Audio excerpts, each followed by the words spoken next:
In this video, I will discuss the application of game theory to gun ownership in the United States in the light of recent mass shootings.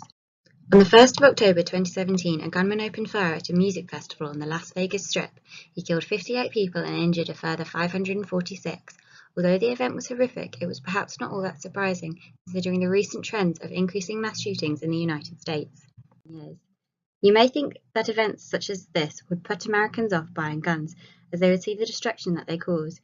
Yet, it has been noted that after such events there is a boom in gun sales. In addition, the overall sales in America is increasing. This Black Friday, the FBI received over 200,000 background checks requests to own a firearm, overtaking last year's record by 10%. I believe this phenomenon can be explained using game theory.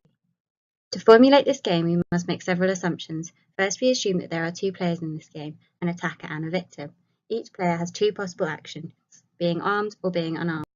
This gives us four plausible outcomes as shown. The victim's most preferred outcome would be unarmed armed because he can intimidate the attacker without fear of being shot himself. Their second preference would be unarmed as although they would have lost the upper hand, they would not fear being shot at. Their third preference would be armed as although he could be shot at, he is able to protect himself with his own gun. The worst option is unarmed as they are vulnerable to being shot at and are without protection. The same theory applies to the attacker with his preferred option as unarmed and worst option as unarmed armed.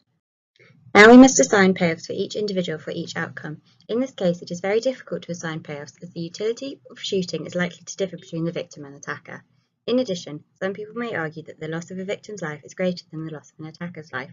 However, to simplify the game, we will assume both players receive the same utility for shooting and the same disutility for being shot. By assigning the same utility to both players in order of their preferences, we get the following payoffs. Both players receive 10 when both are unarmed and 5 when both are armed. They receive 15 when armed and the other is not, and minus 15 when unarmed and the other is armed. To solve this game, we can use iterated elimination of strictly dominated strategies. If the attacker is armed, the victim's best response is to be armed too, as 5 is greater than minus 15. If the attacker is unarmed, the victim's best response is to be armed, as 15 is greater than 10. Therefore, the victim's dominant strategy is always to be armed. In the same way, the attacker's best response to the victim both being armed and unarmed is also to be armed. The Nash equilibrium of this game is therefore armed, as neither player will benefit from deviating from their action given the other player's action is fixed. This is a clear example of the prisoner's dilemma. After mass shooting events, people are reminded of the dangers that guns pose and buy guns for protection. Game theory shows that this is a rational decision and explains the gun sale booms. However, unlike our assumption, some people will make an irrational decision to not own a gun. This creates the imbalance that we often see, leading to the real-world outcome that the attacker is armed and the victims are not. In terms of payoffs, this outcome is the worst for society as a whole, receiving a combined payoff of 0. However, the optimal outcome is unarmed. Here the combined payoff is 20, which is the best combination. At this point, no player can be made better off without making another player worse off. Therefore, it is known as the Pareto optimal outcome. The government should step in and enforce gun control laws to achieve the Pareto optimum outcome. Everyone can live without the fear of mass shootings, and therefore there is no incentive to buy a gun.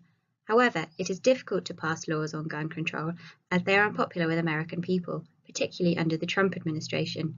Some may argue that people will try and cheat by owning a gun illegally, thereby making it beneficial to also own a gun for protection. However, America has the highest rate of mass shootings each year of any country, which suggests that the right to bear arms leads to more problems than solutions.